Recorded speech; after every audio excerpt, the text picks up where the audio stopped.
Welcome in to Beach and Ball. This is episode number 9. I'm one of your co-hosts. I'm Ryan. And my name's Lucas. So we are going to guide you back through the fun world of the Big West because there is some big action this week and some interesting results, I would say, from the past week of games. Yeah, we got a lot of blowouts and a lot of close games. A few of them came down to the wire. I think our closest game this week was only 2 points apart. Meanwhile, we had some teams lose by 30 or more. Yeah, I would say you definitely want to be one of those teams that, actually, well, if you ask me, I would rather lose by 30 than by 2. Yeah, it's really close. It could go either way. Basically, our two teams hanging out at the top of the table, UC Davis and UC Irvine, are in a slugfest. They've already played each other twice, both taking their own respective home games. UC Irvine snagging an overtime win a few weeks ago against UC Davis, and then UC Davis taking their revenge, getting a 2-point regulation win in Davis over Irvine. So we might as well start with that because one of the stories I had on here, obviously, is UC Davis had a big week, considering that they went 2-0 this week. Yeah, they're going to keep separating themselves from the rest of the table if they keep this up. They're already at the top now. They've gained that step on Irvine. I think let me look at the official standings. Yes, we have UC Davis is number 1. They're 7-1 in the conference. UC Irvine is 6-1. I guess they still have a game to play to catch up. They are half a game back from UC Davis. They could have taken that full game step ahead if they had beaten them, but Davis remains at the top. And I mean, you watched more of that game than I did, but at least from what I saw, it was a lot of action in it. At least 12 lead changes, 5 ties, and no one really ever pulled away in that game because, like, it says the largest lead in the game is 7 points. Wow. Yeah, and they just played each other pretty close together. Their last game, that overtime win I was talking about, was Saturday the 6th. So they just played now, and they won't play each other again. Let me just double check to make sure. I don't think they play each other. No, they don't. They don't play each other again until the conference tournament. Yeah, presumably they would play each other again in the conference tournament. Yeah, so that's they said their piece. They each came away with 1 win, and hopefully we get a tiebreaker in the tournament, whether it's the championship or in the first round. We'll have to see how the seeds shake out in these coming weeks, but that is a game to watch. That's a game to put on your calendar. Hopefully we get a tiebreaker for one of those. So yeah, at least from what I saw in this game too I saw the very end that Ty Johnson, with like 6-7 seconds left in the game, hit a step back 3 in somebody's face. Yeah. Let me see. Yeah, 36 seconds left to go. He made a 3-point jumper. And then UC Irvine tried to tie it. Justin Hahn missed a layup. And they got the offensive. Oh, no, wait. That's in the first half. Am I looking at the right thing? I thought they tried to shoot a 3 at the end to end up winning it. Yeah, I was looking at the first half. Might be. Yeah, it's still Justin Hahn. Justin Hahn, 2 seconds left, missed that 3-point jumper, and Davis secures the defensive rebound so that they can't get a putback. So yeah, the other thing too, which is kind of weird, is pretty sure we said on a previous episode that if this game was held at UC Davis, they would have won. And turns out that's exactly what happened. That's correct, yeah. Yeah, and honestly, then you got to think about what a neutral court's going to be like if they do happen to meet in the conference tournament, because honestly, from what I've seen, I almost have to give the edge to Davis, because while UC Irvine's really good, and I think it's kind of a toss-up, but UC Davis getting the win in regulation versus Irvine needing an overtime win at home on a neutral court, if you're stuck and you're just looking for something to write down on your bracket or looking for a bet, I would almost go with Davis in a neutral court setting. I mean, on aggregate too, UC Irvine would have only won by 3 points. Right. So even then, no matter what, the game's going to be tight, especially because these two are at least feels like they are going to. Although UC San Diego's in there too, but these two probably can separate themselves eventually. Yeah, I've got some bet stats lined up. So the over-under for that game was 142.5. They definitely went under. The total points was 106. And let me look at their first matchup. They might be if you're shopping for overs and unders, they might be a good under squad to take if they do happen to meet again. And let's see, 141.5 was the first meeting, and they actually went over, but by like 3 points. But yeah, I was looking at this too because we were taking them as an under team because UC Irvine's like one of probably the most efficient offenses in the conference itself. And in that game against UC Davis, they were held to their lowest point total of the season. What they scored 52. Yeah, or something like that. Points. The game, I believe, it was still 2 point. It was still a 2 point lead at halftime. It was 25-27. So that's still a really low scoring game. UC Davis scored the exact same amount of points in both halves, 27 apiece. Jeez. I just figure might as well get some of the stats out there too. I'll start with UC Irvine. The only two people that I highlighted on here in the stat page was Andre Henry, 12 points, 3 rebounds, 2 steals, and Dean Keeler, 11 points, 8 rebounds, 2 blocks. Those are the only two guys who hit double digits, I'm pretty sure. And I mean, they were also the biggest contributors of anybody in that game, at least on the UC Irvine side. Yeah. The other thing you don't see too often either is UC Irvine outshot UC Davis, I believe, and I think they out-rebounded them too. Wow, and they still came up short. And they still won, yeah. And UC Davis still won. And then the same usual two guys for UC Davis pretty much led the way. Ty Johnson had 19 points, 5 rebounds, 5 assists, and a steal. Elijah Pepper, 14 points, 5 rebounds, 1 assist and a steal. And then also wanted to include Kane Milling, 10 points, 9 rebounds, and an assist. Yeah. So even in a losing effort, still shout out to Irvine's defense. Normally when we talk about Elijah Pepper and Kane Milling and some of those guys, they are and Ty Johnson, they're 20 plus points almost every other game. And what did you say? Elijah Pepper got held to 10 points this game? Yeah, 14. 14 points. So yeah, it's still Irvine knows how to lock up the good players. They just, on the score sheet, it sounds like Davis just made one better play to get the 2-point win. I saw something else that Elijah Pepper is like the 600th something player in D1 history to score over 2,000 points. Wow. Congrats to him. So yeah, again, he's another one who I think is probably going to be in contention for Conference Player of the Year, I would say. I would agree. The other game was the one that happened during the week, which was on the Thursday. They beat Fullerton 67-65. Yeah, that's wild. That's to come in, and Fullerton's not really a bottom feeder team, but they're kind of like the lower middle half of the table.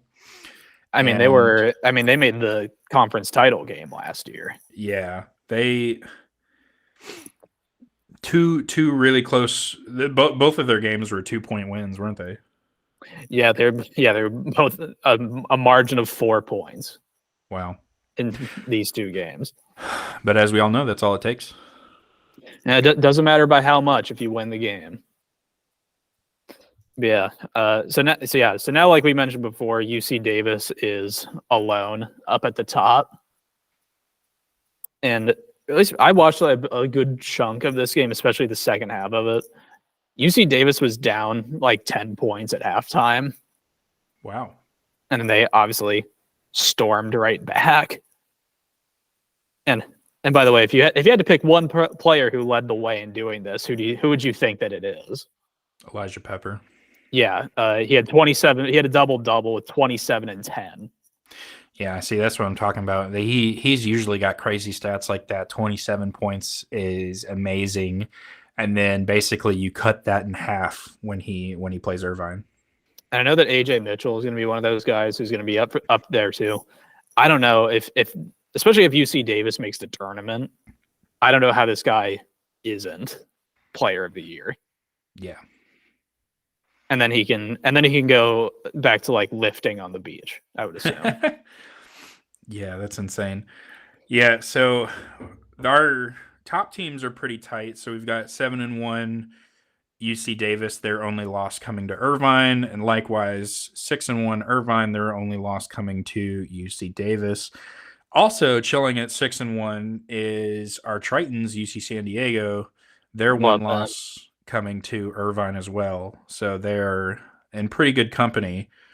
We've got some easier games to go through. Still not too easy, as we've seen. One team could get beat one week and then turn around and beat another team by 20. So Northridge continues to lay eggs.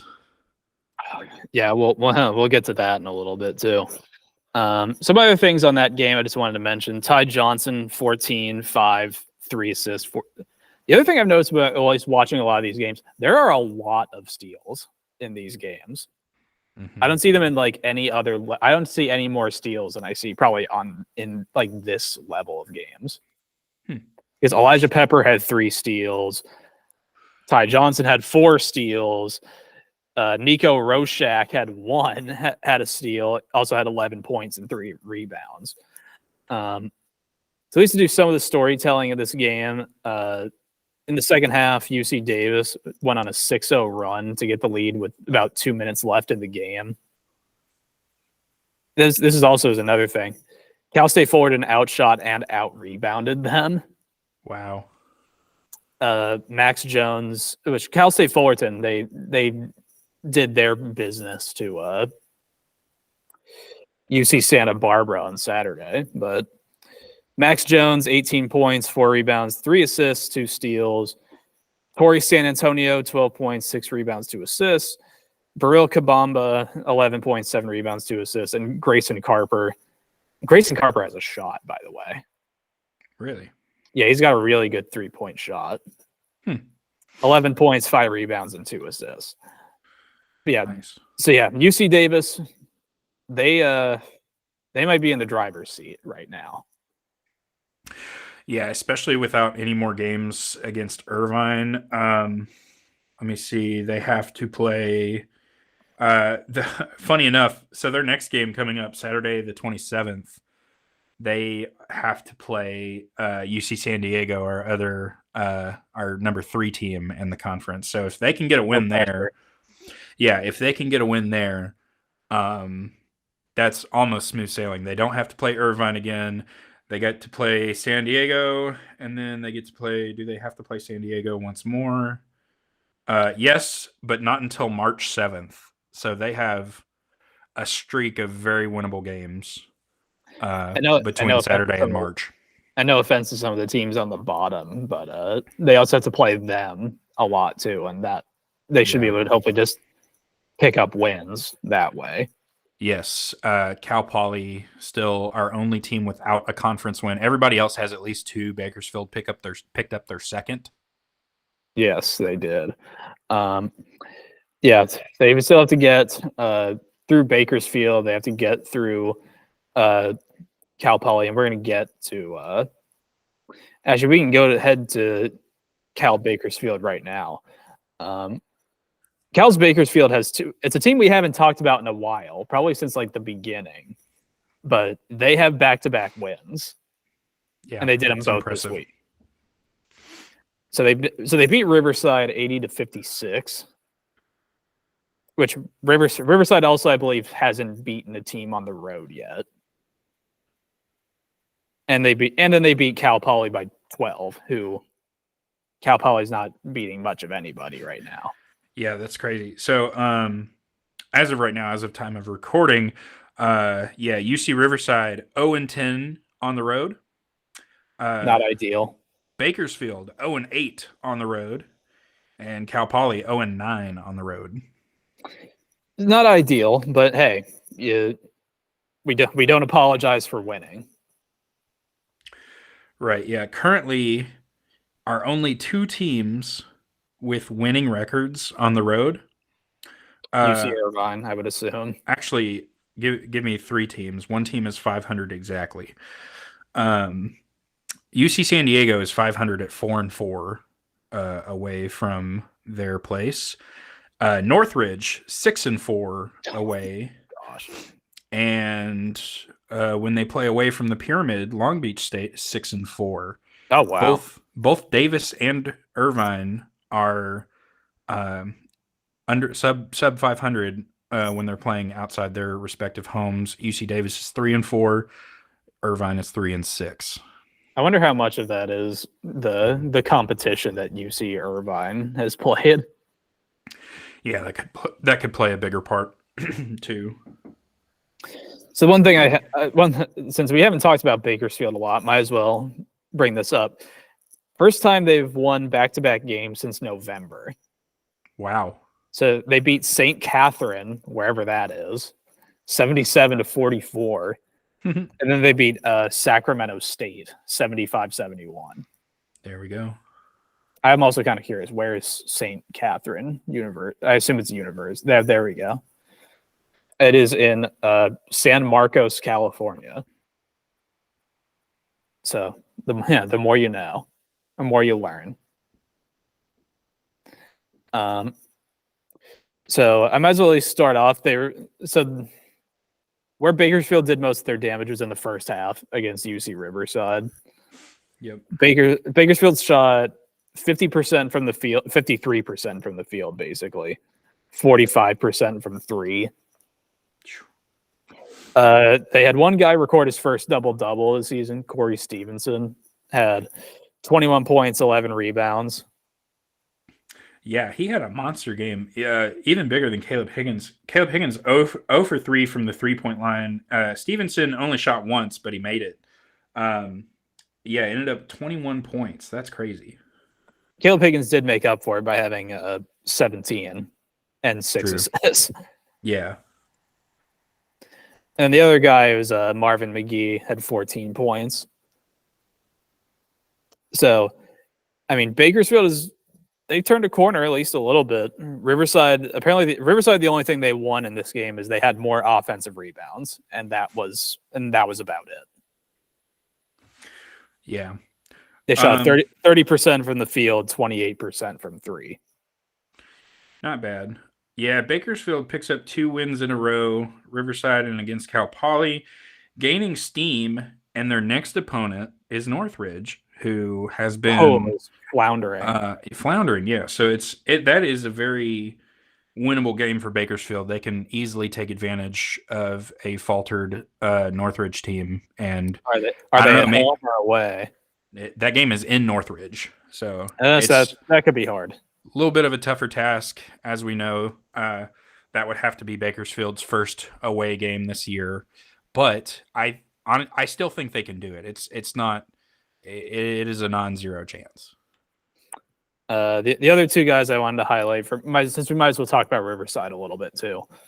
Ben Grishy, 16 points, 5 rebounds, and then Nate Pickens, 11 points, 5 rebounds, which I guess good performance, even though you got your you know what handed to you. Yeah. The other one too is Bakersfield dominated again against Cal Poly, winning by 12. That was one of my picks. So far the system is working, which is even though it's just kind of blind pick against Cal Poly. Yeah, I haven't looked at the numbers, so I don't know how correct I am on this. I think they covered too. I think Bakersfield was either 10 or 11 point favorites. I believe they did,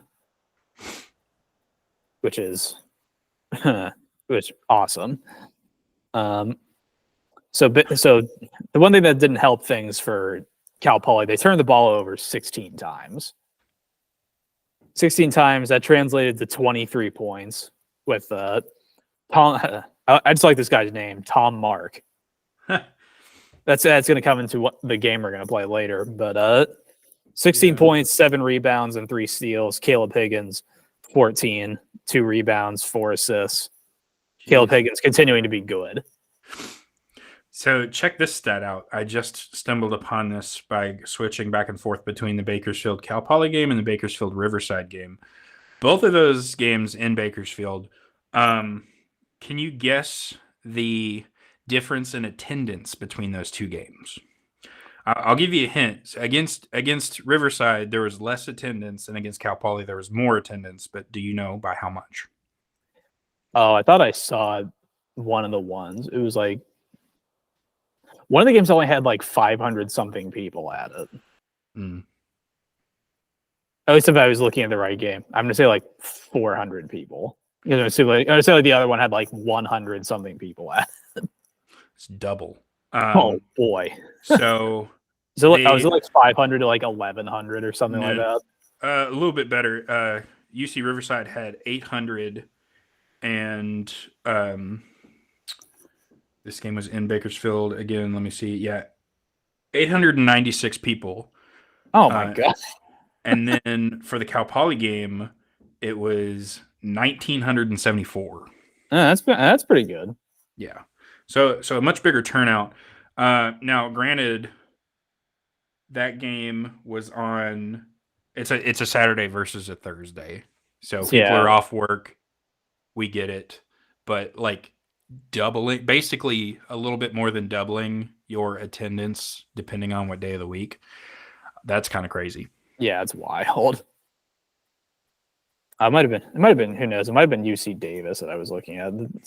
Like the attendance for one of the games was like 800 something people. Wow. Or actually, not 800. I think it was like 500 something. Even worse. I said the only positive. Okay, that's the one I was looking for.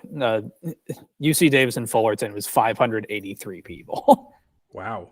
Still not as bad as the Lancer Joust. That was like 100 people. Yeah, that not very good. I want to see how many people were at this Irvine game. Okay. While you're looking at that, I was going to say Cal Poly only had the only things they led in were 3-point percentage and free throw percentage. Not that really makes a difference because they lost. Quentin Jones, 16 points, 4 rebounds. Kobe Sanders, 10 points, 3 rebounds, and an assist. Things aren't going great for Cal Poly, and that's and that's just sad. It's sad because I don't want to pick on them. Pretty good turnout. So the first time Davis and Irvine played in Irvine, 2,200 people showed up, and some change. And then this go around in Davis, 2,100 and some change showed up. Irvine lost, but they did end up covering. Davis covered. Irvine was a 2.5 favorite. Ended up losing by 2. Oh, okay. There we go. It's been pretty busy over there at the University Credit Union Center. I had to try to remember what the name of that place was. Yeah. The gym is really nice though.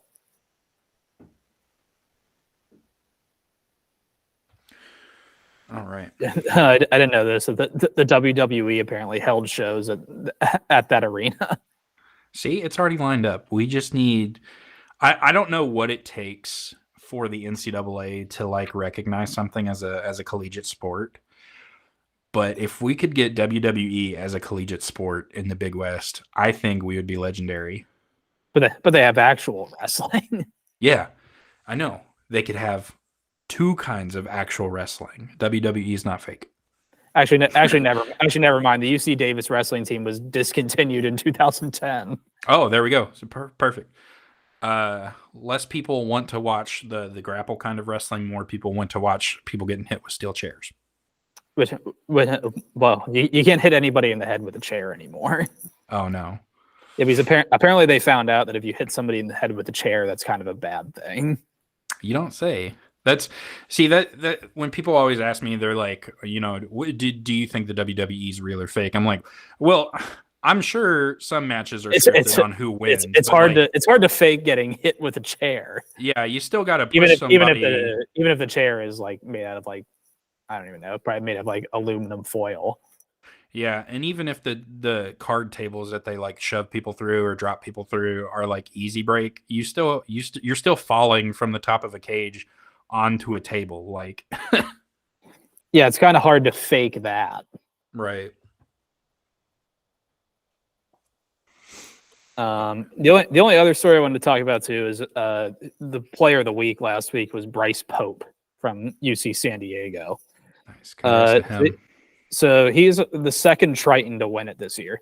The first one was the first player of the week for this year.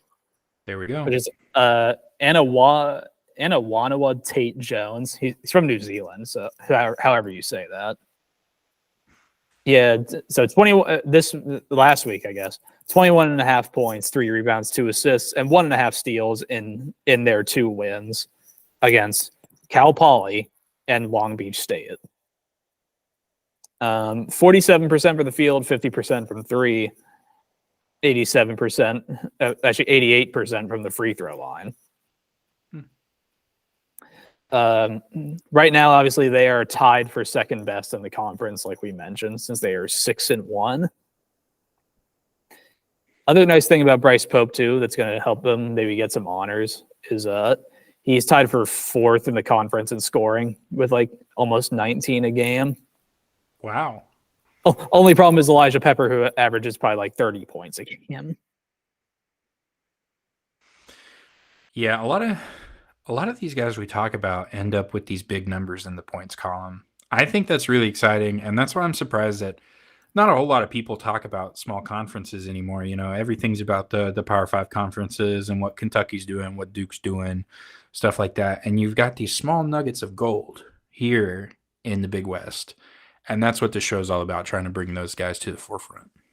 I mean, it's usually like the random trivia question, which is like this guy like led the country in scoring, and it's from a school that nobody like ever really thinks about either. Right, exactly. Let's see the other people who at least were nominated for this: Pierre Cockrell from Long Beach State, Abu Bakar Traore, also from Long Beach State. Nassim Gaskin from Bakersfield, Keontae Jones from Northridge, AJ Mitchell from Santa Barbara, Elijah Pepper again, and Caleb Smith from Riverside. So there's a lot of familiar names, at least. Yeah, it's getting increasingly harder to come up with a team of the week without like reusing. It's going to be a lot of the same guys. Yeah. Well, at least when we get to mine, I do have some new folks in there. That's good. The only other thing is I also have a standings update too, which you kind of got into a little bit. So UC Davis and UC Irvine are the 1 and the 2. Mm-hmm. If the tournament started right now, they would have the double bye, so they'd be automatically in the semifinals. Wow. UC San Diego and Northridge have the single bye, since they would be the 3 and the 4. And then also Cal State Fullerton, who was in the conference final game last year. Bakersfield and Cal Poly would all be out. Wow, what a big swing from last year, going from the conference title game to poor man's relegation. And I mean, Fullerton could get there because I think the closest team to them is Hawaii, and Hawaii hasn't been lighting bad metaphor, but hasn't been lighting the world on fire. Yeah, they've come into contact with some really good teams. Hawaii started out really good in non-conference play, and then it's kind of fallen off in conference play. Why do you think that is? It might have something to do with the competition. Because I mean, Yeah. at least looking at their competition, the hard I mean no the hardest teams they played were Georgia Tech and TCU. A lot of the teams they played were very winnable games, I guess would be the nicest way to put it. Yeah, I also kind of attribute their slow start. If you remember back in our first few episodes, we talked about how Hawaii still hadn't played a game by the time some of these other teams had gotten like 3 games under their belt. And I think giving them a little bit more rest kind of propelled them to a great early start. But now that they're in the trenches and conference play, they're kind of starting to tire out, and they need a little bit more of a break. Well, it also hasn't helped Hawaii either. Is 4 of their they have like 5 losses, I think. 4 of them are to teams that are above them or are in the top 4. Right. So they have losses to Northridge. They lost at Northridge. UC Irvine came there and beat them. Then they lost at Long Beach State and lost at UC San Diego. Yeah. Which hopefully is good news for them, because it means that less games ahead of their schedule now include these top teams, and they get to play more games against the middle and bottom of the packs. Hopefully they can gain some ground. Well, their next game is UC Santa Barbara, which who knows what you're going to get with them. Right. You're either going to get the game where they blow Northridge out of the water, or you're going to get the game against Fullerton, which they didn't really have a shot at. Even though they closed it late, they didn't. The lead was too much. Yeah, I did a little bit of a Big West parlay. I had a three-leg parlay. I had a 5-legger. That was horrible. Oh no! How many legs did you win though? I think only 2. 2. See, out of my 3 legs, because Bakersfield won, and I don't even know what the other one. Oh, it's UC San Diego was the other winner. Yeah, I had 3 legs. 2 of them hit. One of them was I bet on Irvine over Davis, and that one lost by 2. But my other 2 hit. 1-800-GAMBLER if you have a problem. Okay, go on. Yeah, my other 2 legs hit. But it doesn't matter when it's a parlay. You know, if one misses, it all misses. I was so mad. You have no idea how mad I was at like Northridge for just laying it completely. Not that it mattered, because UC Santa Barbara had already lost. But yeah, then Northridge decides to go and just completely lay an egg. Oh man. Speaking of gambling, might as well get into that update too. Yeah. So you went 1-1 on the week. You had UC Irvine, who won on Thursday. Uh-huh. Oh, I forget who they were playing. They were playing Fullerton and won. Oh, actually, wait, no. They were playing UC San Diego and they won. Right. And then you had Hawaii, who lost to UC Riverside. Oh man. Then I went 2-0. I had UC Davis, who came back to beat Fullerton. And then I took Bakersfield in the system play. So far, and we'll get into this again when we're actually picking these. So you are currently 10-6, which is you are comfortably making money. Yeah. If you played all of these, and I am currently 14-2. That's pretty cool. You know, yeah. If you're watching the show and you're thinking about getting into sports gambling, I think we're making pretty solid picks. If everyone bet, like, if they just followed our picks, they'd be making money. Is that what you're saying? Yes, we combined are 24-8. 24-8 is really good. Yeah, I think we're having really good success with this, and we're not even like a dedicated betting show like some of these other betting shows I listen to, like for NHL or for anything. You know, they have good numbers too. It's because of the sheer amount that they put out, and we're finding these niche little games that you can get money in, and they usually have pretty good odds. You're not going to find like like we're Kentucky fans, and so when I was looking at the line for the Georgia game, this was before minus Kentucky. 13 and a half. Yeah, it was minus 13.5, but this was before Georgia scored 90 points on them. But the Kentucky to win, the odds was like minus 12,000 or something like that. It was ridiculous. Something that you're definitely not going to want to play because you're not going to be making any money off of it. But if you go to these smaller conferences and you're in the show and you're listening to us talk about who's on ups, who's on downs, stuff like that, You get some better numbers. Yeah, you get better numbers, you get better odds, and turns out, just like Ryan said, you're plus money. And by the way, all of the books have these games too. MGM has them, Caesars has them, DraftKings has them, FanDuel has them.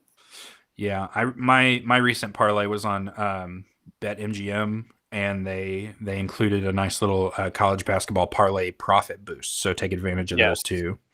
You already get good numbers, and then you throw one of those profit boosts on there, and here you are buying dinner for yourself. Besides that, UC Santa Barbara and Northridge made me want to scream, which I was very close to. But oh well, what are you gonna do? Exactly.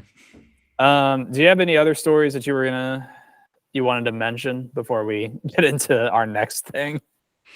No, I don't know if I should talk about it right now or later, but I wanted to talk more about beach volleyball and how spring training is upon us. Oh, we could do that after our game. Okay, yeah. So little hint, little foreshadow. A little tease. Little bit, we've been heavy on the ball in this podcast so far, and we're gonna start sprinkling in some of the beach and a different ball. Yeah. So do you want to explain how this game that we're playing is going to work? Yeah. So basically, we've been talking and texting outside of this podcast. We've all seen the viral names. The guy Noah. I'm not going to mention his last name. You've seen it. Look him up. He can ball as RG3. Oh yes, the famous football recruit from that's going to West Virginia. Right. Yeah. He's we all know his name. We just thought it was funny, which led us to talk about some other funny names that we've heard of, and we decided to play a game. We've done trivia, we've done Would You Rather, but now we're going to play the game of, is this name real or fake? Yes. Indeed. We kind of came up with our own names, like separate from each other. So my format might be a little bit different than Ryan's, but it's the same core. Like, we're guessing which names are real, which names are fake. Indeed. I kind of like the sound of that. I've also we also have discovered a bunch of these just to make sure any don't overlap. Yeah, we have not talked about these beforehand, so this is new for both of us. Reactions are going to be perfect. Yes, I would say so. I'll give you my first name. Okay. Okay, so all you have to do is just tell me if this person's name is real or if it's fake. Okay. I'll start off with Paul Tucock. Oh, man. So, talking through my thought process here. So, Paul's definitely a real name. The question is the last name. It's really funny. It reminds me of that One Fish, Two Fish. One cock, one cock, blue cock, two cock. I'm gonna say real because the Paul is leading. It is, in fact, very real. Oh no! Yeah, he is a British gentleman. I almost wish I was wrong. Like, I don't know. Maybe normal people don't have minds in the gutter like we do, but yeah, he's British. I'm not going to dox him and say where he's from or where exactly he is in England, but you can kind of discover that on your own if you so desire. Lay one on me. All right, my format's a little bit different. I'm going to give Ryan two names, Oh and boy. he's got to guess which one is the real one, which one's the fake one. Now, disclaimer: some of these might be both real or both fake. Okay, Kind that of could be double up. throwing in, yeah, we can double up a little bit, but there are some real names, there are some fake names in here, and they kind of go together. So here we are. We're gonna go with the first two names. We've got where to go? Refriginald Cooler and Oh my god. Cash Register. Cash spelled Kash. Register spelled like you would spell it. Okay, so yes, I've seen the picture of the second one, so I know that cash register is real. Yeah. What was this guy's first? What was the other guy? Refriginal Cooler, whatever it was. Refriginald Cooler. Cooler spelled with a K. Everybody knows it's cooler that way. That's the cigarette Yeah, it's brand. true. It's true. If they wanted to make it so bad, they shouldn't have made it look so cool. If you know what, I'm gonna say that's crazy enough that it is. Actually, you know what? No, I'm gonna stay with my gut. I'm gonna say that one's crazy enough that it probably is real. So I'm gonna go double reels. Which Refriginald Cooler, that is quite a name. So yes, I'm gonna say both. So again, I'm saying both of them are real. All right. Ryan's locking in both of them are real. As he's already said, yes, Cash Register is a real name. I don't know. I think I saw on that. We probably looked at the same article then, which makes me nervous about my upcoming ones. But I have not. I have mine from different sources. Oh, okay, cool. Cash Register is a real name. Refriginald Cooler is a fake name. Oh, I was okay. like, what is it was really hard coming up with fake names because I'm like, honestly, some of these other ones like are stupid and they're real people. So like I could accidentally say somebody's real name and then somebody Yeah. come for me in the chat like, hey, you said it was a fake name. I know a guy who is named this. So yes, if there are any Refriginald Coolers listening to this podcast, please shout us out so we can get you on the show. Oh my god. All right, so I'm gonna go. I'm gonna bring you my second one. Yeah. My second one, I'm going to go with Seymour Wiener. Oh, geez, Seymour Wiener. Okay, that one sounds eerily close to the Icy Wiener from Futurama, which I don't know if that would be like a real name or not. Seymour Wiener. Seymour is a legit name, I know that, but could it be paired with Wiener? I'm gonna go with there's a congressperson whose name is Wiener. yeah, that's true. I'm gonna go with fake though. Seymour Wiener is a little on the nose for me. Seymour Wiener is 100% real. Real? Oh, Yeah, I found a census report from like the 1940s, and there was a Seymour Wiener. jeez. Again, I wish I was right on that one. I pity anybody who has to go through life named Seymour Wiener. All right. Here, my next two. These ones are really funny because they're so closely intertwined. We have a lady name, Pterodactyl. Oh, jeez. Okay, Yes. pterodactyl. First name Terra, last name Dactyl. And then we have a guy's name, Tyrannosaurus Rex Mullins. Tyrannosaurus Rex Mullins.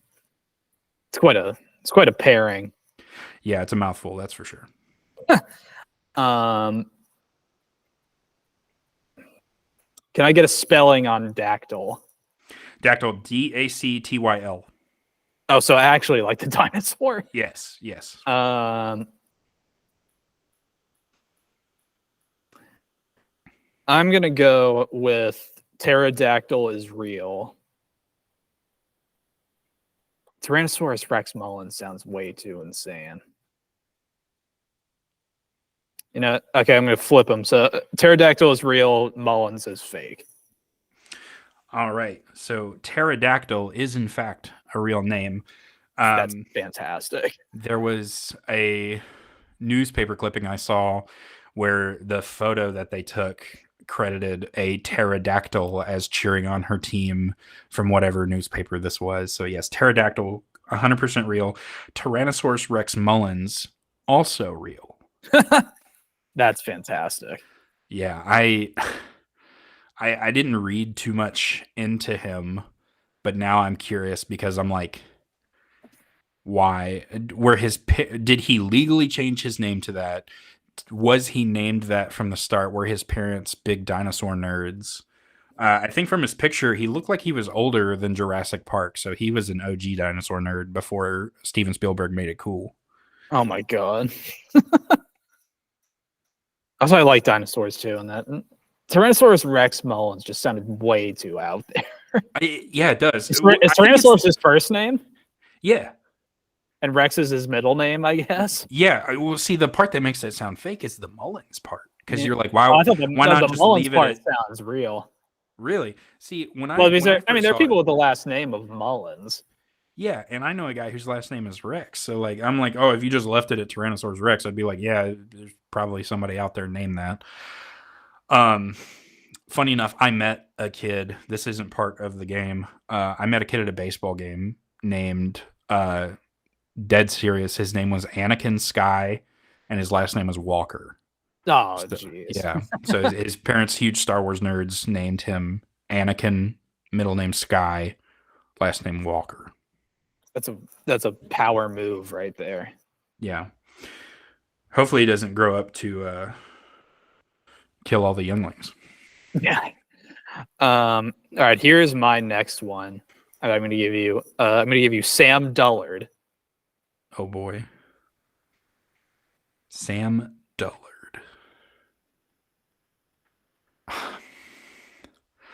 That sounds like Sam Dullard. I gotta go with real on that one. I could see that somewhere. Sam Dullard is fake. Oh no. And how I know that it's fake is Sam Dullard is one of the kids in the show Rocket Power. Oh wow. I should have known that. He's I Squid. love Rocket. Oh, see, that's why I didn't know. I was like, I can't remember the name Sam Dullard, but if you had said Squid, I'd been like, wait a minute, that sounds familiar. Because yeah, there's Sam Squid Dullard, Maurice Twister Rodriguez, Yeah, then Otto and Reggie Rocket. I love that. Do you remember? Do you remember what his Twister's brother's name was?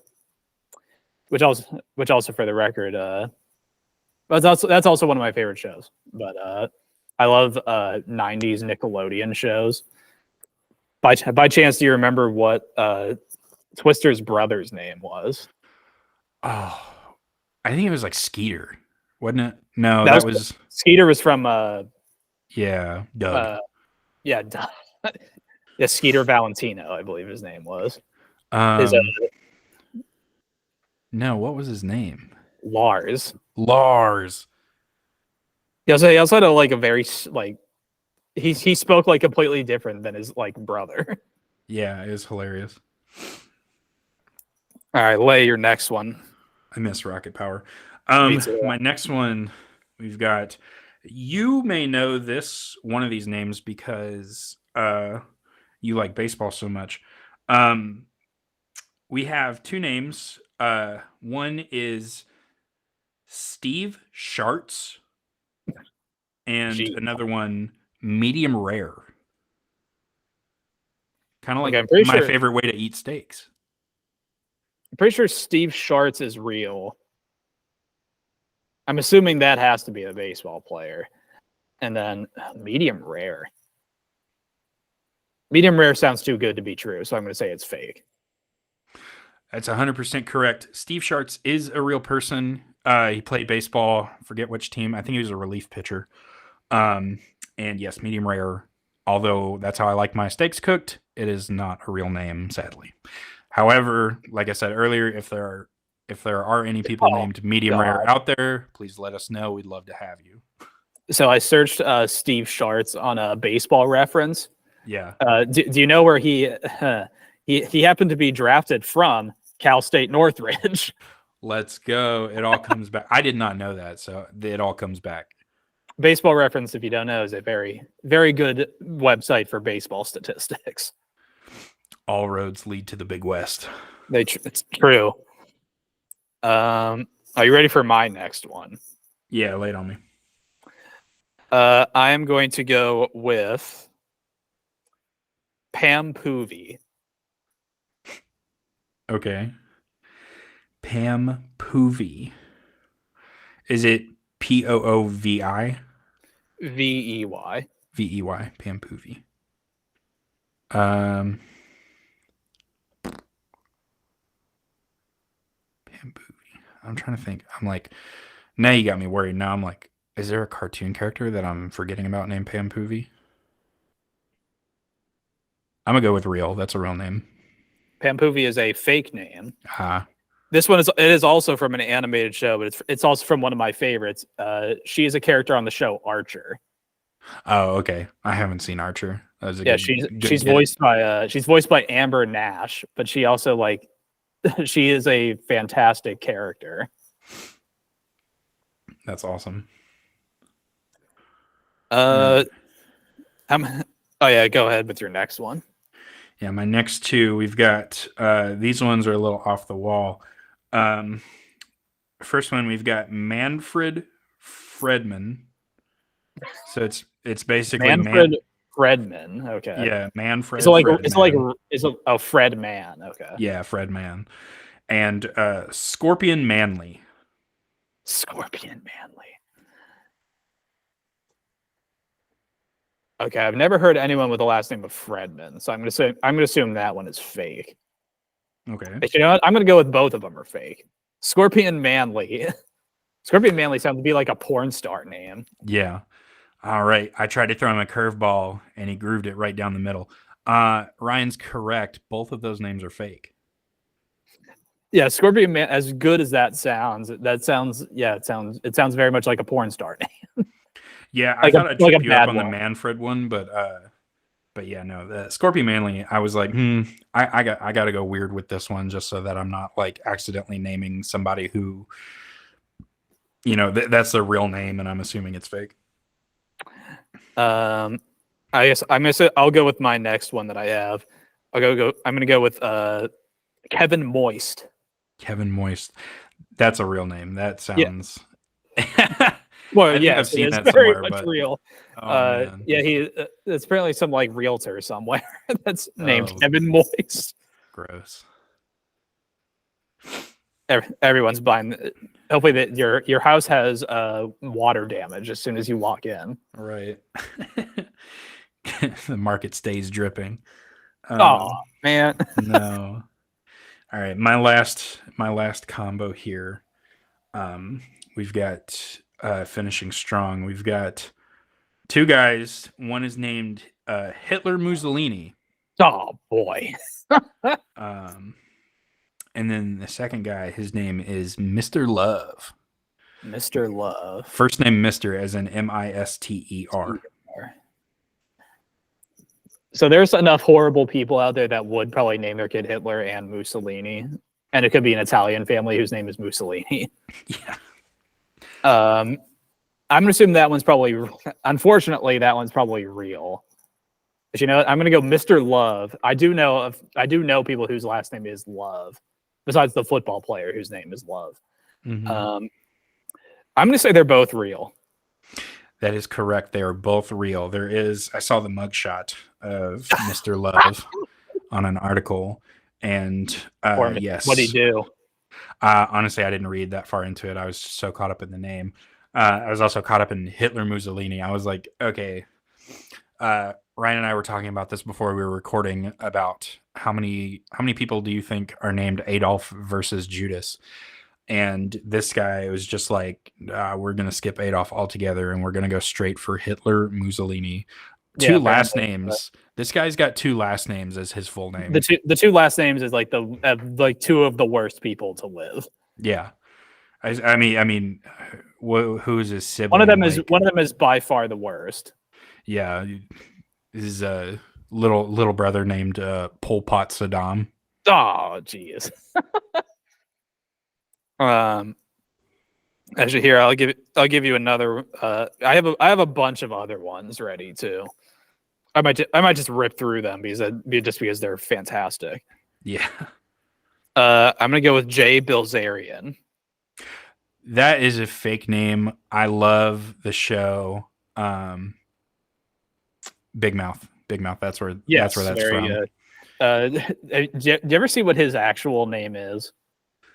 Like the character's real name or the voice actor? The character's real name. I do know the actual name. I've probably seen. It's been a while since I've watched Big Mouth, so I've probably seen it, but I forgot. Yeah, his full name is Jay Zarian, Rick Flarian, Bilzerian. Yeah, I remember that now. He loves cotton candy brandy. And he's very oddly erotic. Let's see. My next one that I have Dick Fountain. Oh man, that sounds real. There's too many real names that begin with Dick or something like that. Yeah, it's real.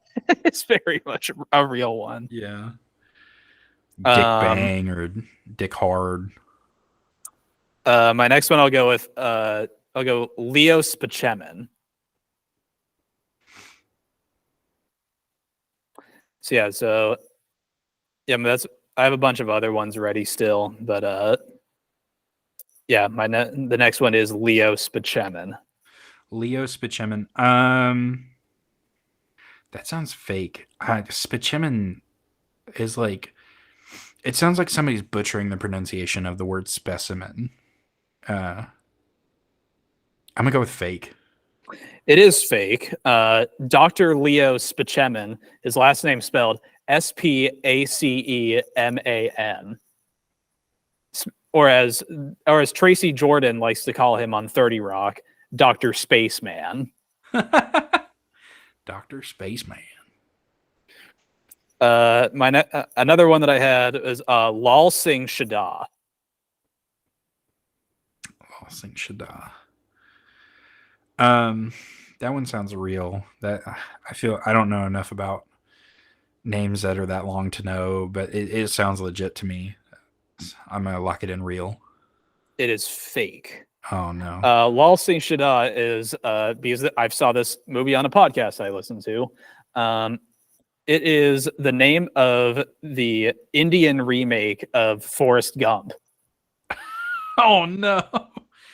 That's incredible. I didn't know that there was an Indian remake of Forrest Gump. Neither did I until I saw that.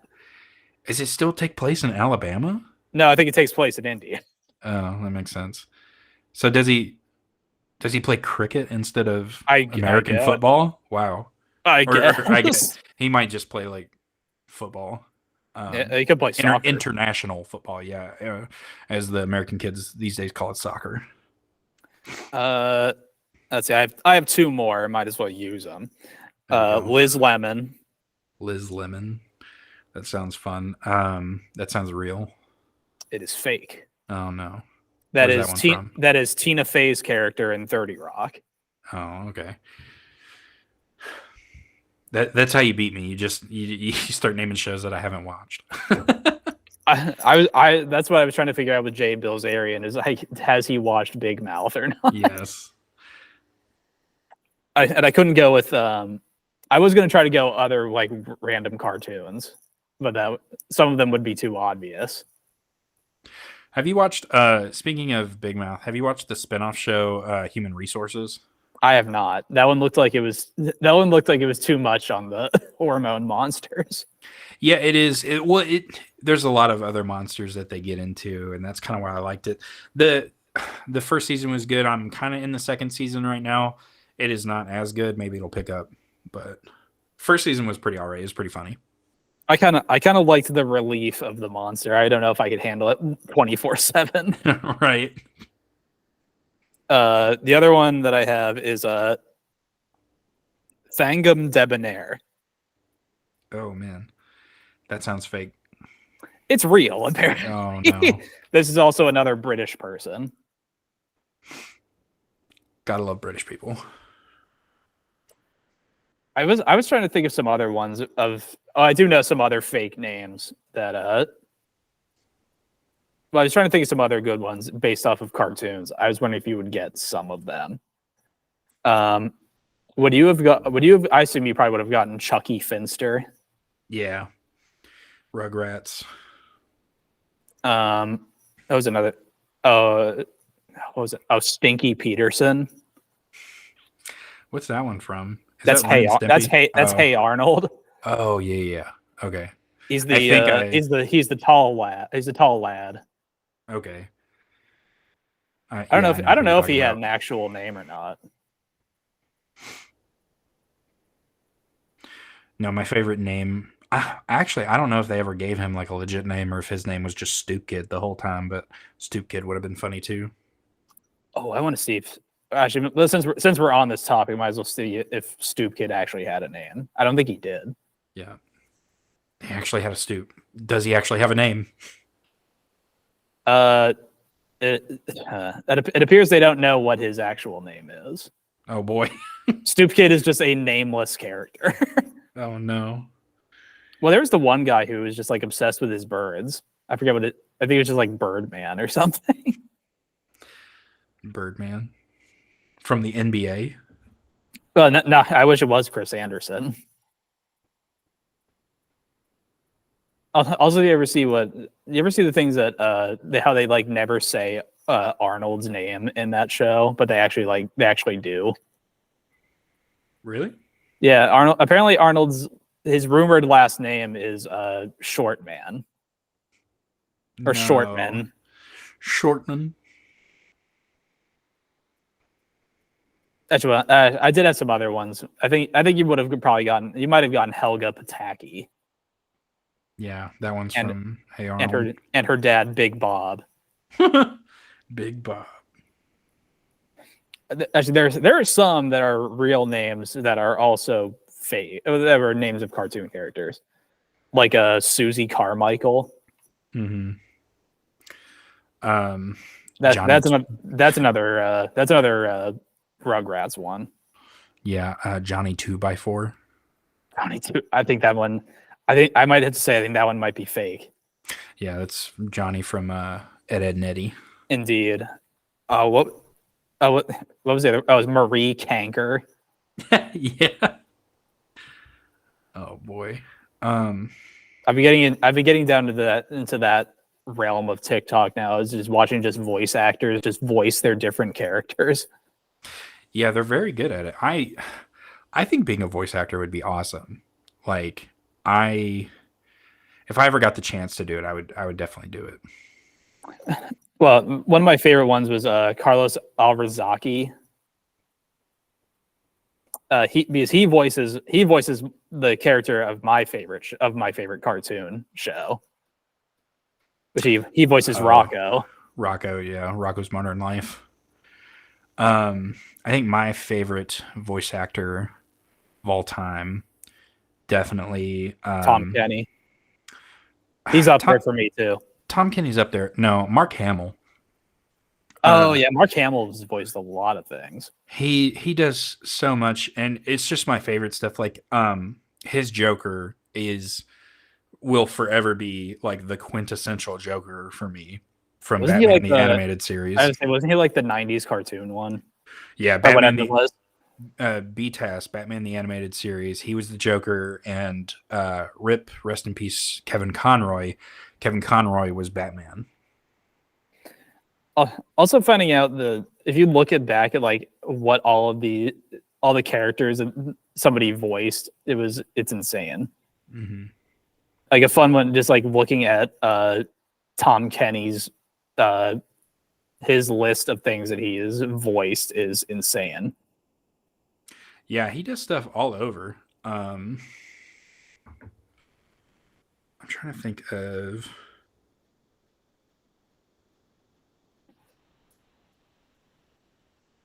What a show and what a discography that he basically does. Yeah, I'm trying to to see if there's any other good voice actors in the movie Team America, because that one's really funny. Oh wow, I didn't know this. Alec Baldwin plays himself in Team America.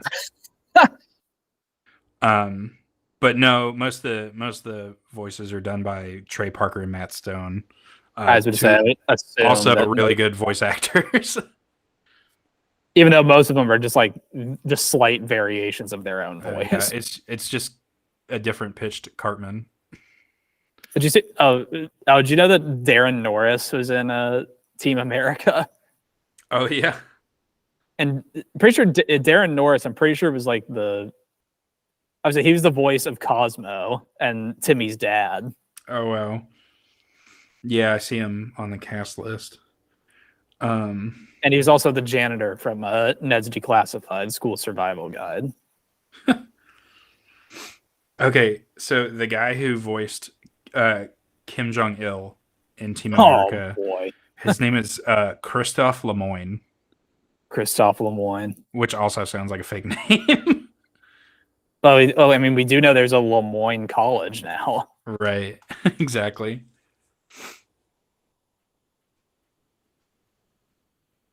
Like Christophe Lemoyne. I'm almost trying to find this gentleman now. Yeah, if you haven't seen Team America, please go watch it. It's pretty funny. Oh, there he is. Just understand that it's Trey Parker and Wild. Matt Stone. Yeah, it's Trey Parker and Matt Stone level comedy. So like if you don't like South Park, you're not gonna like that. One of my favorite movies by them though, hands down, Basketball. Oh, he's voiced some like pretty big things, and at least that I can find. Yeah. Ooh, also shout out Tim Curry. Tim Curry voices all Nigel of the Thornberry. Yeah, Nigel Thornberry, but he voices all of the good bad guys. Like if your cartoon has a really good bad guy, it's probably voiced by Tim Curry. He was also in what is it? Rocky Horror Picture Show. Yeah, so he was in Drag in it. Yeah, he's Dr. Frankenfurter. Also Pennywise the Dancing Clown from the first It. He also played. Oh, here's a good fake name. So my favorite author is Michael Crichton. He wrote the book Congo. If you've ever read it, it's about gorillas in the Congo. Yes. In the movie, what's his name? We were just talking about him. I forgot his name already. The guy who plays Pennywise. Tim Curry. Tim Curry. I can't believe I just forgot his The name. original. I got so excited that it just went out of my brain. No, Tim Curry plays a man who goes on the expedition with them to recover the lost remnants of the Congo camp. His name is Herkimer Homolka. That's a name. Yeah, it's just some like stereotypical like, oh, let's give him like, I don't know, like a Serbian or Eastern European name. Also, I just saw this. Christophe Lemoyne was voiced a character in Danny Phantom. Really? Which one? He was Tucker. Oh, that's crazy. I love how you can do shows like Danny Phantom and then turn around and do a Team America. Oh, I mean, do you know the original voice of Meg Griffin from Family Guy? Has it not always been what's her name? Mila Kunis. Mila Kunis. That's I was thinking of. I could see her face like that '70s show, but yeah, has it not always been Mila Kunis? No, during the first season, she was voiced by Lacey Chabert. Oh wow! And she was, although she is more famous for her other role, which was Gretchen Wieners on Mean Girls. Oh wow! And she's also one of my favorite characters in that show, in that movie. That's incredible.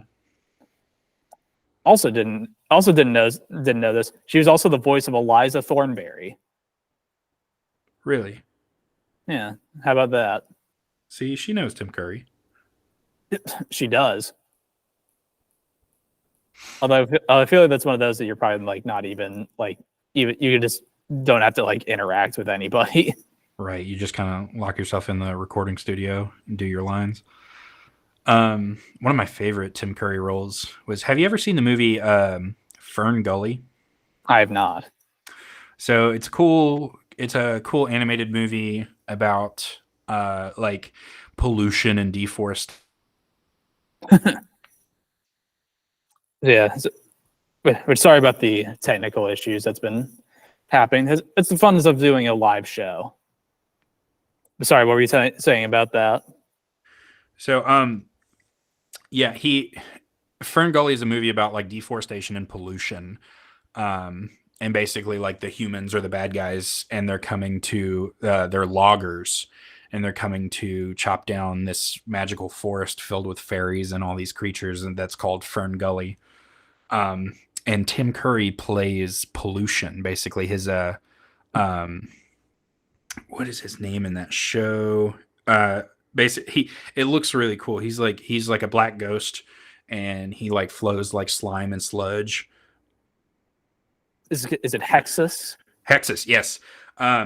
So his song, "Toxic Love," is incredible. So like if you didn't know that Tim Curry could sing like he does on Rocky Horror Picture Show, yeah, "Toxic Love" from Fern Gully is an amazing song, in his voice. It's incredible. He's a hunk as a ghost. Yeah, it's great. Yeah, well, that like originally he starts off as like very sickly and stuff, but then he gets power from one of the loggers, like big machines, and he like gets in there and gets in the oil and stuff, and that's how he gets buff and powerful. Also, never forget him as in the second Home Alone movie too. Oh yeah, as the whatever he's like the maitre d', I think. Right. So with that, I guess, do we want to go to your update, which is on beach volleyball? Yeah, so we're following some of the beach volleyball channels on Instagram, and Long Beach State announced the other day, from time of recording, roughly 5 days ago, that they're doing spring training right now. So they have their season starts in February and goes until May. May, like 3rd through the 5th, are the championships. And I did not know this until today when I was looking it up. And you may not know this either. Beach volleyball at the collegiate level is brand new. It started in 2016. Oh, wow. Yes, that was one of those. first. It's one of those. I mean, they compete in the Olympics, so I figured they would have been around longer than that. Yeah, it is the most recent added collegiate championship. The next most recent one was, I think, in 2003 when they added bowling. Oh, I forgot that. Was I think like somehow like Vanderbilt, I think, has like a NCAA title in like women's bowling or something like that. It's crazy. Yeah, beach volleyball is brand spanking new, and because of that, there's already a dynasty because they've won championships and it hasn't been around very long. So the USC Trojans are very good at beach volleyball. Following them, not surprising. Not surprising. UCLA is a very good program, but Hawaii and Long Beach State are hanging in there. Both of them were ranked pretty high last year in 2023. At the end of the season, unfortunately, both of them were first round exits in the NCAA tournament for beach volleyball, like the championship. It's a single elimination, just like basketball. But yeah, they just changed the format of the playoffs too. It was single elimination first round, and then it was kind of like a round robin. And then they changed it all to single elimination just last year. But Hawaii was ranked number 10 and Long Beach State was ranked number 11. Oh my gosh. So very good. I'm excited to learn more about the sport. I don't know. The scoring kind of seems wonky. Because so like in indoor volleyball, if you win 3 sets in a row, you win and your score is recorded as 3-1 because you only play till you get the best 3 out of 5 in the sets, right? Some of these beach volleyball games were going and their scores were like 5-0. So I don't know if it's like a best out of 5. I don't know. Some of them were like 4-1. I don't know if it's 5 games and then whoever wins just wins the most out of those 5 games. I still have to read more about this. That's why I'm excited. But yeah, it's new to me. It's new to college relatively, and we'll see if we can knock off the USC's and UCLA's of the country. I mean, it feels like it's possible since like Misty May Trainer went to Yes. Long Beach State. Yeah, it's pretty good. And good thing for Long Beach State. So this 2024 is the last year that the championships are being held in Gulf Shores, Alabama. And it's been held there since 2016. So Gulf Shores has had the championships every year since then. This is their last year. Starting in 2025, the championships are going to be moving, at least temporarily. 2025 and 2026, I've seen for sure. I don't know about 2027 yet. Still too early to tell. Those championships are moving to Huntington Beach and will be played and hosted by Long Beach State. Which is pretty awesome. Yeah, exactly. If you get to host the NCAA championships, I thought it would move around, to be honest. But, I mean, it makes sense to have it at a big beach location. It just seems really early, starting in February. I mean, maybe that's just the Kentucky in me. Like, it's still cold in February. Like, what are we doing playing beach volleyball? And in May, they don't play a lot during the summer. The championships are May 3rd through the 5th. So, like, I thought that the season would go more into the summer, but apparently not. No, I mean, also, I guess I'm probably in the same boat too. But then again, I'm also thinking of the places that actually play beach volleyball too. Oh yeah, no, it's Mostly, crazy. like, California and Florida and Hawaii and all of those places that are nice all the time. Yeah, no, get this. So I was looking at some of the schedules to see who Long Beach State plays, and they play normal teams that you would think, okay, yeah, beach volleyball, like USC, UCLA, Florida Atlantic, places like that. Guess who else is on Long Beach State's beach volleyball schedule? Okay, say the first ones again. So, like normal schools, like USC, UCLA, Florida Atlantic, like places around beaches. They have a game against. I was about like Arkansas. Close. Nebraska. The University of Nebraska at Lincoln. Nebraska, famous for its beaches. Yes. Yeah. And famous for being warm in February. Yeah. So I don't know. I mean, if they have rivers, they might have beaches. I'm not beach shaming because Kentucky's got a lot of rivers too. But but yeah, no, I did not see. This is the fun of doing a live show that sometimes the recording can cut out in the middle of it. But at least what he was talking about was the fun of modern technology, right? Yeah. Sorry about that, folks. My internet is garbage.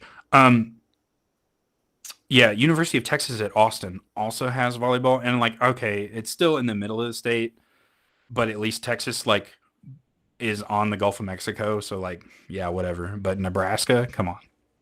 I did think it would be funny if they had to just drive over to like, I don't even know, like Corpus Christi and go to the beach. Oh yeah, that'd be hilarious. That's a long journey for practice too. Yeah, you just got to hold them there until it's time to go.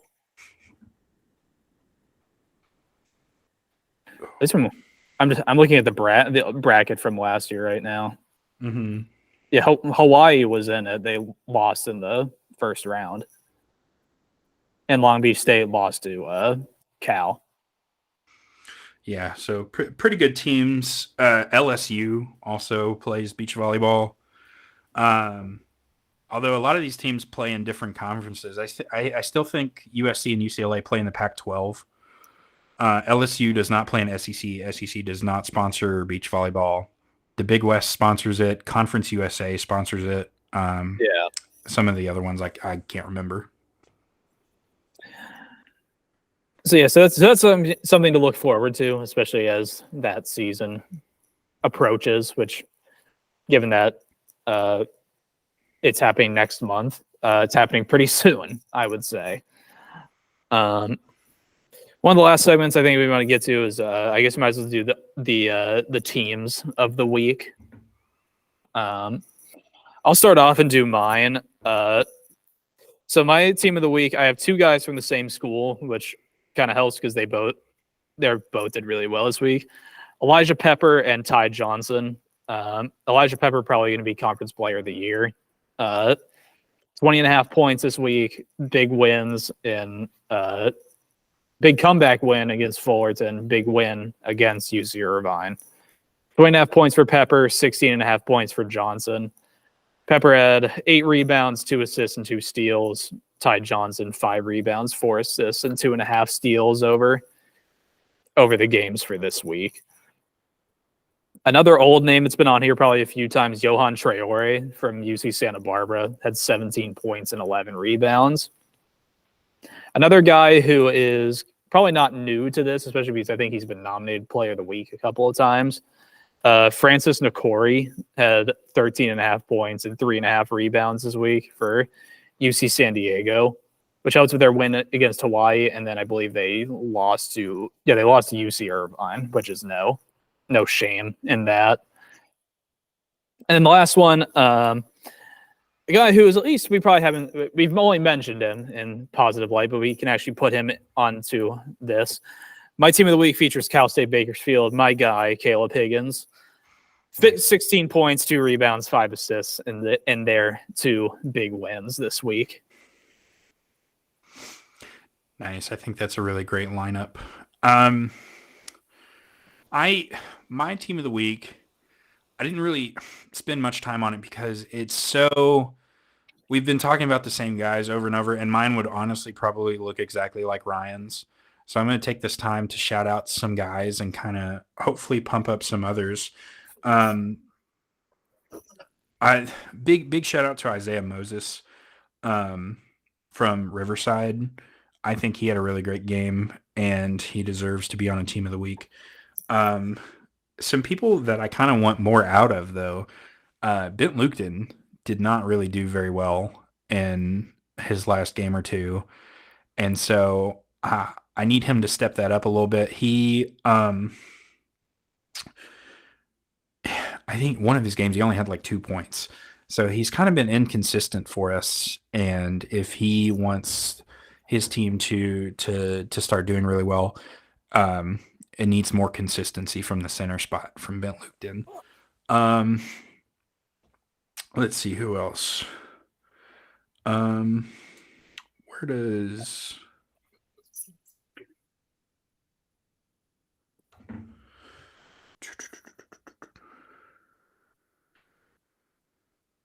How did he do? Let's check. Who are you thinking of? It's Alan Ikens. Yeah, Alan Ikens. That is Deshaun Allen Ikens. Only 7 points against Fullerton. It was a very close win, a 5-point win. All the other starters, 17 points, 15 points, 15 points, 11 points. Alan Ikens not blowing it up a whole lot. Still did get some rebounds, some assists. So proud of him for not just being a body on the court. But we've sung his praises before, and maybe he's just going through a little slump. But that was his lowest point total on the season too. Yeah. So if we want Northridge to stop laying eggs, I think we're going to need more out of Alan Ikens. I mean, he's capable of that. He scored 32 against Pacific. Yeah, no. So he's up there. He's like, I know he can do it, but now you're in the meat of conference play. You know, we're not playing Pacific anymore. Yeah, we're playing the big boys now. So that's my spiel on team of the week. Some guys played very good. The usual guys that we always talk about. Elijah Pepper played great. Isaiah Moses, I think I mentioned him either last episode or the episode before because he's doing well. Bryce Pope just got outstanding player of the week. So yeah, no, those guys, I've talked about them before.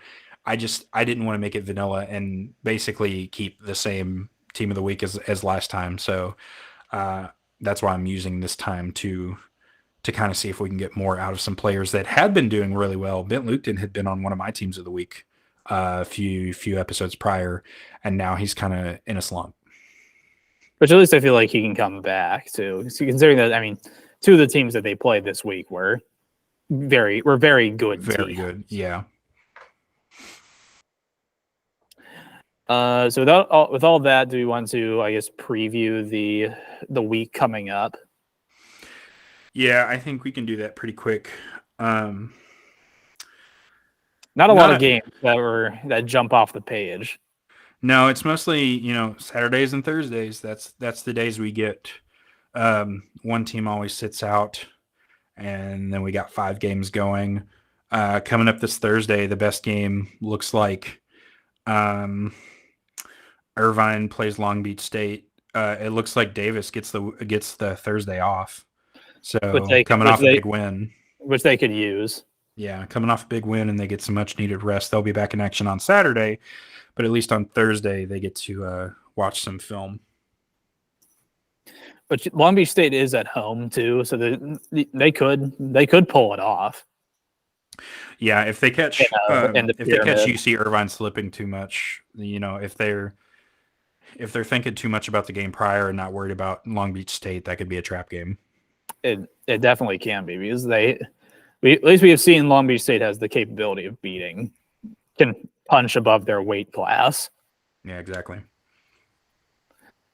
The other one that at least could be interesting for the teams below them is UC Santa Barbara has to go out to Hawaii, and Hawaii needs that to try to push Fullerton and all those and the bottom 3 away. Exactly. Yeah, they've got missing the tournament, looking at their heels, and they need to create that separation. Yeah, the only other game I was going to say that looks kind of interesting too is the 27th is the number 1 and number 3 team in the conference, UC San Diego and UC Davis. Yeah, exactly. That game also being played in Davis, which means if you're going to get financially involved, I think Davis is a safe pick there. Yes, considering I don't know how many games they've lost at home this year, particularly if they've lost any in conference. I think they're 7-3 at home, so still pretty good. You might want to shop the lines. The game probably will be close. So if you've got Davis on a crazy like minus 15 or something, you might want to stray away from that. But if you're just looking strict money line props, definitely take Davis on that.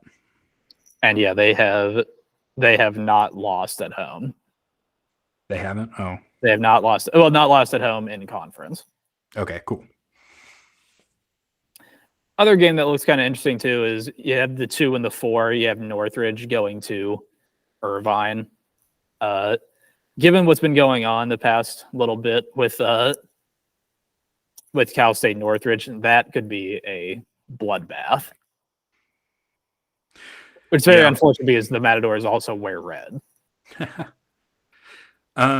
Surprisingly enough, overall records, both those teams currently at time of recording sit at 13-6. Which is interesting, given one team at least appears to be going up and the other one is going in the wrong direction. Right. But in terms of like power rankings, I would still put Northridge up there. Yeah, I think because of their capabilities. Yeah, Irvine has the best overall record at 13-6. Davis and San Diego close second at 12-7. Oh, no, Northridge is 13-6 too. So yeah, Northridge and Irvine tied for best overall records. Davis and San Diego, and oh wow, okay, I didn't see this either. Long Beach State also 12-7. So you've got 1, 2, 3, 4, 5 teams within one game of each other overall. I mean, getting one of those top seeds is going to be important, especially for the tournament to get guys healthy. Yeah, getting an auto bid to the semifinals is crazy. You're telling me you only got to play 2 games? Hopefully, as long as rust doesn't set in. Right. All right, so do we want to go ahead and make our picks for this week? Yes, I'm ready. I am ready as well. So you can begin whenever you are ready. Okay. Yeah, so the first game I'm going with, this game is going to be happening on Thursday, January 25th. I am going for a bounce back win. Give me Irvine over Long Beach State. That game I'm kind of scared about, especially if Irvine is focused too much on the past. But if I'm looking at Irvine's games, I'm trying to see. So they lost that one. I don't think they've only lost consecutive games once. Yes, And that was like back in December. and also by the December way, 2nd and December 9th, by the way. and also you're 3-1 when picking UC Irvine to win. Yeah. So hopefully let's make it 4-1. Give me the Eaters over the Beach. It's gonna be so they're gonna be eating beach. Eating Beach. Jeez. My game is also gonna be on a Thursday. I'm gonna pull a system play. I'm going to take a team that I'm pretty sure I haven't even won. Yeah, I'm 1-1 with them. But I'm going to take UC San Diego over UC Riverside. Riverside hasn't beaten a team on the road yet. They are 0-10. UC San Diego is 8-1 at home. You do the math. I think UC San Diego is going to be way too much for Riverside in this game. Nice. And my last pick. I am putting my money where my mouth is, and I am taking UC Davis over UC San Diego on that Saturday, January the 27th. Other thing, you are 0-1 picking UC Davis. Yes, they lost to Milwaukee. Oh yeah, that is, as Lord Farquaad once said, that is a chance I'm willing to take. This is also going to be a system play. My game is also going to be on a Saturday. I'm going to take Hawaii to beat Cal Poly. Excellent. Hawaii is not any good. Hawaii I don't think is very good. The only problem is Cal Poly is right now abysmal. Yep. And they got to take that long trip to. Yeah, they got to take a long trip out to the island.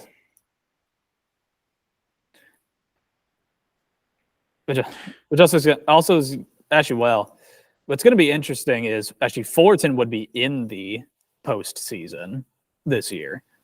Yeah, because UC San Diego can't play in the tournament. Oh, does that include conference tournaments though? I'm looking at their website and it says, during UC San Diego's reclassification period, the Tritons cannot play in the conference postseason or NCAA championship event until next season. So Fullerton would get in. But they also have Bakersfield kind of breathing down their neck right now. Yeah. Okay. So that's really sad for UC San Diego. I'm glad that this is their last year in the probationary period. So next year they will be a force to be reckoned with, hopefully. So the top four actually would be UC Davis, UC Irvine, Northridge, and Long Beach State. Nice. Do you have any other? Well, the picks have been made. Do you have anything else before we sign off? No.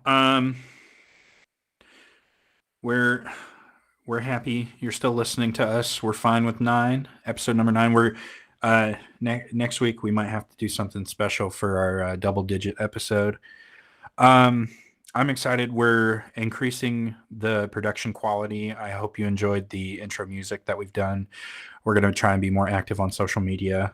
We've still got Certainly. goals to be accomplished, so I'm still working on stuff. I'm not taking days off yet, but this isn't my day job, so I gotta pick and choose my battles, you know. That's right. But if you have, like we've been saying, if you have any suggestions for us, please drop a comment. Please reach out to us on socials.